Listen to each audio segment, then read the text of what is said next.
Hi hello வணக்கம் நண்பர்களே. இது நான் உங்கள் டிகே. இது நம்ம சேனல். எப்படி இருந்தேன்னா இப்படி ஆயிட்டேன். இன்னைக்கு நம்ம எந்த மாற்றத்தை பத்தி பார்க்க போறோம் அப்படின்னா, 2 பேர் தான் நிக்கிறேன்னு சொன்னீங்க. ஆமா. மூணாவது ஒருத்தன் நிக்கா. மூணாவதா? இல்ல அது நோட்டால.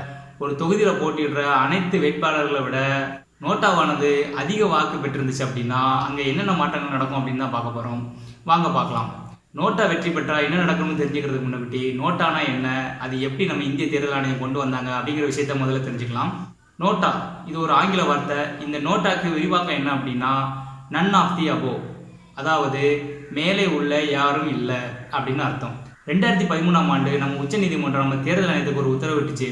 அது என்ன உத்தரவு அப்படின்னா, அனைத்து வாக்குச்சாவடிகளிலும் உள்ள வாக்கு எந்திரத்தில் கட்டாயம் நோட்டாவானது இடம்பெற்றிருக்கணும், அது கடைசி சின்னமா இருக்கணும் அப்படிங்கிற உத்தரவை பிறப்பிச்சது. நம்மளோட வாக்கு எந்திரத்துல கடைசியா இருக்கிற சின்னம் என்னன்னு பாத்தீங்கன்னா நோட்டா.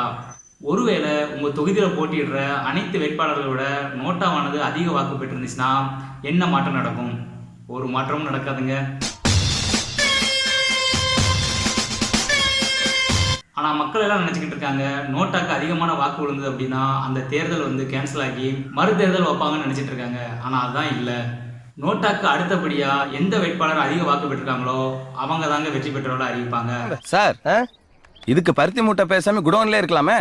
அப்புறம் எதுக்குங்க இந்த நோட்டா அப்படின்னு தானே கேட்குறீங்க. நோட்டாவானது அதிக வாக்குகள் பெற்றா கூட அதனால எந்த மாற்றமும் இல்லைன்னு நம்ம மக்கள் நினைக்கிறாங்க. அதுக்கு நம்ம உச்சநீதிமன்றம் என்ன கருத்து சொல்றாங்க அப்படின்னா, ஒவ்வொரு அரசியல் கட்சியும் அந்த வேட்பாளரை அடுத்த முறை தேர்தலை நிறுத்துறதுக்கு பயப்படுவாங்க. போன தடவை தோத்துட்டோம், இந்த வாட்டி ஜாக்கிரதையா இருக்கணும். ஏரியாவில் யாருக்கு நல்ல பேர் இருக்கு? நோட்டாவோட குறைவான வாக்கு பெற்ற எந்த வேட்பாளரை அரசியல் கட்சியானது அடுத்த முறை வேட்பாளராக அறிவிக்கும். எது என்னவோங்க, ஆனா நோட்டா அதிகமான வாக்கு பெற்றா எந்த மாற்றமும் ஏற்படாதுதான். ஆனா கட்டாயம் அரசியல்ல ஒரு நல்ல மாற்றம் ஏற்படும். ஒவ்வொருத்த முகத்தில் இருக்கிற ஏக்கத்தை பார். ஒரு நல்ல தலைவர் வரமாட்டானா? ஒரு நல்ல ஆட்சி அமையாதா? ஒரு நல்ல எதிர்காலம் அமையாதான்னு ஏங்கிற ஏக்கத்தை பாரியா? நம்ம மக்களோட ஒவ்வொருத்தரோட எண்ணத்தையும் நம்ம தேர்தல் ஆணையம் பிரதிபலிக்கணும் அப்படிங்கிறதுக்காக தான் நோட்டா அப்படிங்கிற ஒரு ஆப்ஷனே வச்சிருக்காங்க. அதனால உங்க தொகுதியில் உள்ள எந்த வேட்பாளரும் பிடிக்கல அப்படின்னா தயவு செய்து உங்களோட ஓட்டை நோட்டாலையாவது பதிவு பண்ணுங்க. இந்த நோட்டாவால பல வேட்பாளர்களுக்கு நம்ம டாட்டா காட்டலாங்க.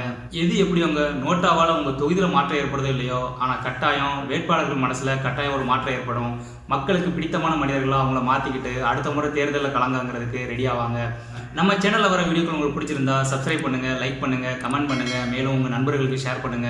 அடுத்த ஒரு நல்ல வீடியோல உங்களை சந்திக்கிறேன். அதுவரை உங்களுக்கு விடைபெறுவது உங்கள் டிகே. நன்றி, வணக்கம்.